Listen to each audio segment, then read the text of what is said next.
La 7e conférence de l'Alliance africaine du cajou, tenue du 19 au 21 septembre à Cotonou au Bénin, c'est fini. La Côte d'Ivoire s'en tire avec des acquis notables. Elle fait son retour dans le conseil exécutif de l'Alliance avec un poste de vice-président. C'est la victoire de la Côte d'Ivoire, surtout après avoir perdu notre représentant au sein du comité exécutif dans l'association africaine la plus importante en matière de noix de cajou. C'est un honneur pour nous aujourd'hui de pouvoir retourner au pays et de montrer que la Côte d'Ivoire revient et pour prendre sa place qui est la sienne.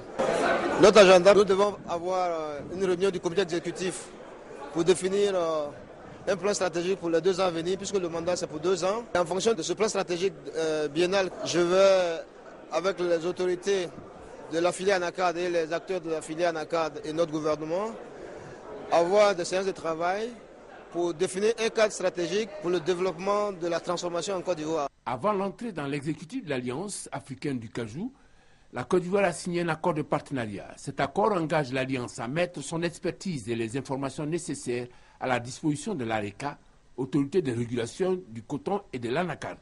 Autre fait notable, la Côte d'Ivoire, à travers le directeur exécutif de l'ARECA, Sanogo Malamine, fait son entrée dans l'initiative Cajou africain, un projet mis en application par la coopération allemande GIZ.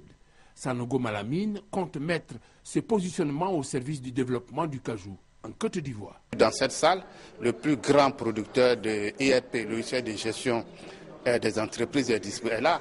Ils ont des projets au Ghana et autres. Nous, on veut qu'ils mettent ces moyens techniques à la disposition de l'autorité de régulation pour pouvoir gérer, et tous les producteurs et les exploitations et tous les acteurs de la filière. Vous imaginez un système d'information qui gère tous les acteurs de la filière, ça vous donne une très bonne visibilité sur la commercialisation et le respect des prix et du comportement des uns et des autres. Plante écologique au commencement, le cajou occupe aujourd'hui la partie nord du pays. Son exportation fait de la Côte d'Ivoire le premier pays africain producteur de cajou avec environ 400 000 tonnes par an.